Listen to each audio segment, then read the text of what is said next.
नमस्कार. राज्यातील प्रत्येक महिलांना 11,000 रुपये राज्य शासनाच्या माध्यमातून मिळणार आहेत. मिशन 2024 अंतर्गत यामध्ये कोणकोणत्या महिला पात्र होणार आहेत, यासाठी कोणती योजना आहे, किती टप्प्यामध्ये हे पैसे दिले जाणार आहेत, या संदर्भातील राज्य शासनाच्या माध्यमातून जो नवीन शासन निर्णय घेण्यात आला आहे, तो शासन निर्णय पूर्ण आपण या व्हिडिओच्या माध्यमातून समजून घेणार आहोत. त्यासाठी नक्की व्हिडिओ शेवटपर्यंत पहा. तत्पूर्वी चॅनलवरती पहिल्यांदाच आला असाल तर चॅनलला सबस्क्राइब करून बेल नोटिफिकेशनला क्लिक करा. चला तर मग व्हिडिओ सुरू करूया.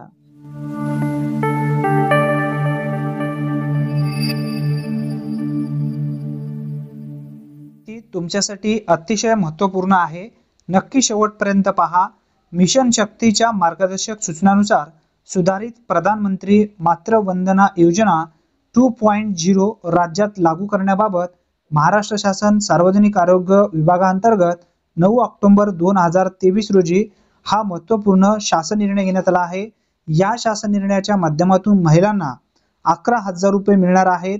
कशा पद्धतीने मिळणार आहेत, याचे नियम, अटी, शर्ती आणि किती टप्प्यामध्ये हे पैसे दिले जाणार आहेत, या संदर्भात सुद्धा आपण माहिती जाणून घेणार आहोत.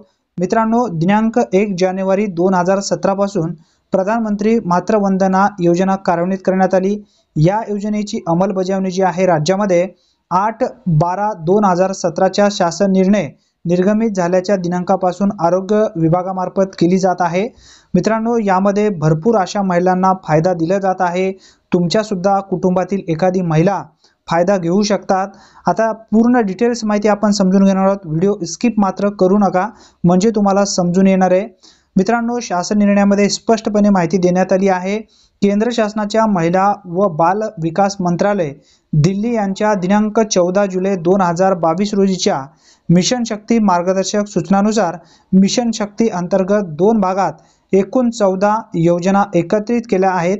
त्यापैकी सामर्थ्य या विभागातून एकूण 6 योजना असून या योजनेमध्ये प्रधानमंत्री मातृ वंदना योजनेचा समावेश करण्यात आलेला आहे. आता या योजनेअंतर्गत अनुदेय लाभ व त्यांचे वितरण खालीलप्रमाणे राहील.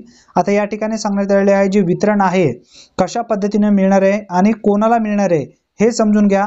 प्रधानमंत्री मातृ वंदना योजनेअंतर्गत पात्र लाभार्थी महिलेनी विहित अटी, शर्ती आणि कागदपत्राची पूर्तता केल्यानंतर तिला पहिल्या अपत्यासाठी, जर पहिला अपत्य त्याचं जन्मास आला तर तेव्हा त्यांना 5,000 रुपयांची निधी दिली जाते आणि त्यानंतर रक्कम 2 हप्त्यामध्ये व दुसरे अपत्य मुलगे झाल्यास मुलींच्या जन्मानंतर एकदाच किंवा एकाच टप्प्यात 6,000 रुपये दिले जाते.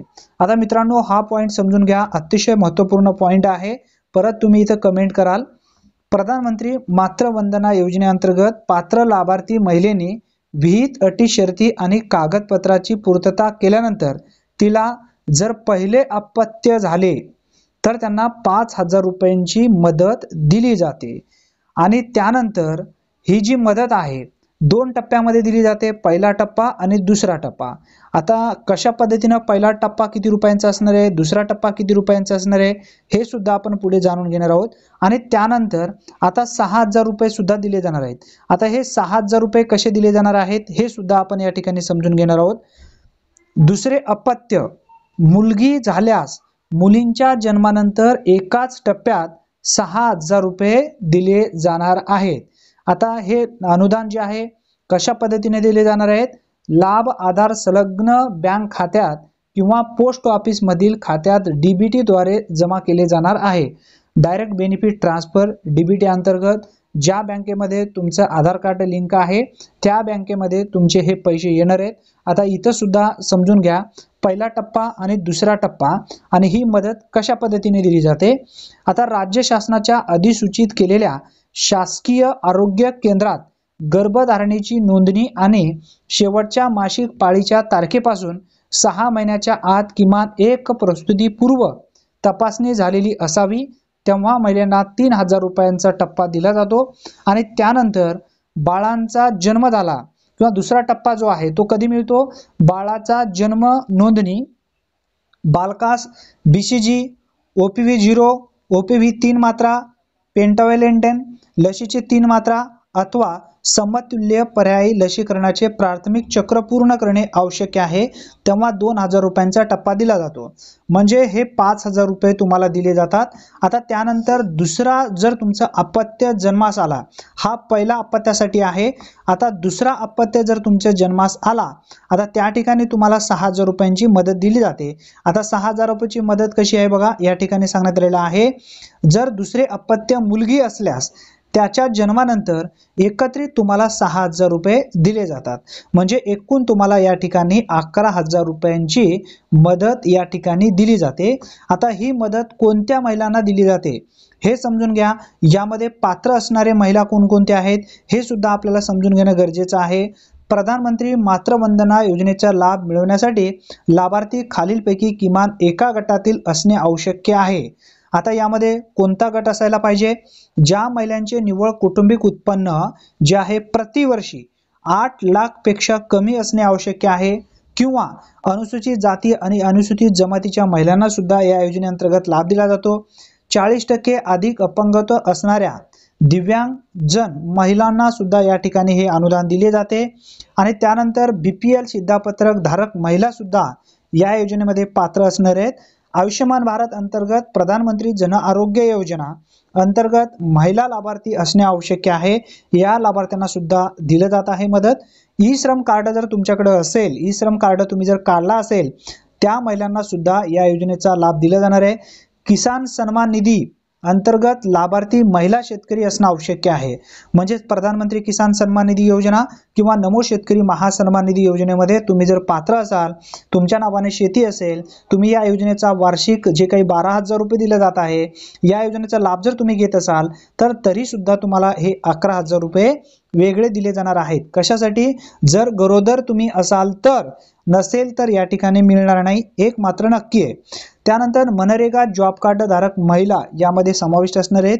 गर्भवती आणि स्तनपान करणाऱ्या अंगणवाडी सेविका, अंगणवाडी मदतनीस, आशा कार्यकर्ता म्हणजे आशा वर्कर जे आहे, आशा स्वयंसेविका, यांच्याकडे तुम्ही अधिक माहिती सुद्धा घेऊ शकाल आणि यांना सुद्धा या योजनेअंतर्गत लाभ दिला जातो. मित्रांनो, आशा स्वयंसेविका असेल, अंगणवाडी सेविका असेल, अंगणवाडी मदतनीस असेल, यांना भेट द्या.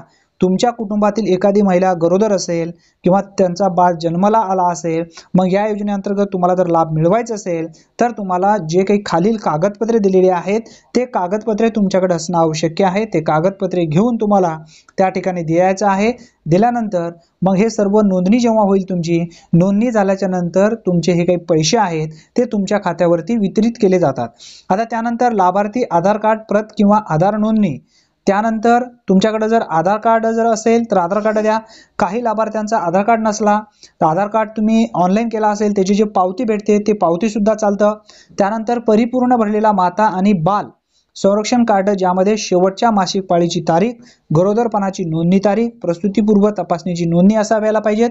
त्यानंतर लाभार्थ्यांच्या स्वतःच्या बँक पासबुकची प्रत जी आहे, तुमच्याकडे जर बँक खाते असेल त्याची तुम्हाला झेरॉक्स काय करायची, काढून घ्यायची आहे आणि ते तुम्हाला त्या ठिकाणी द्यायचे आहे. आणि बाळाचे जन्म नोंदणी प्रमाणपत्र आवश्यक आहे. माता आणि बालक संरक्षण कार्डावर बाळांच्या लसीकरणाची नोंदी असलेल्या पानाची प्रत सुद्धा तुम्हाला जोडायची आहे. गरोदरपणाची नोंदणी केलेल्या RCH पोर्टल मधील लाभार्थी नोंदणी क्रमांक असणं आवश्यक आहे. लाभार्थ्यांच्या स्वतःच्या किंवा कुटुंबातील सदस्यांचा मोबाईल क्रमांक तुमच्याकडे असावा लागतो. वेळोवेळी विहित केलेल्या अन्य कागदपत्रे तुमच्याकडे असणे आवश्यक आहेत.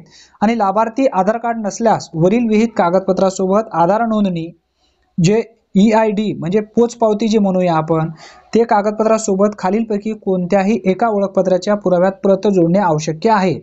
जर तुमच्याकडे आधार कार्डसाठी तुम्ही नोंदणी केला किंवा रजिस्ट्रेशन केलेलं आहे, त्याची पावती तुम्हाला मिळालेली आहे, तुमच्याकडे आधार कार्ड नाही आहे, तर त्या आधार कार्डासोबत तुम्हाला या ठिकाणी जे काही कागदपत्रे दिलेली आहेत ते कागदपत्राची प्रत तुम्हाला त्याच्यासोबत द्यायची आहे. आता मित्रांनो, ही माहिती अतिशय महत्त्वपूर्ण आहे. डायरेक्ट DBT अंतर्गत तुमच्या खात्यावरती हे पैसे येणार आहेत.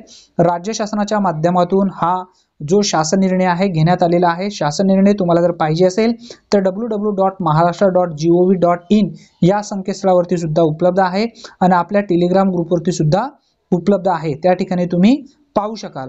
मित्रांनो, धन्यवाद. आज इथेच थांबूया. पुन्हा भेटूया नवीन व्हिडिओमध्ये नवीन माहितीसह. तोपर्यंत जय हिंद, जय महाराष्ट्र.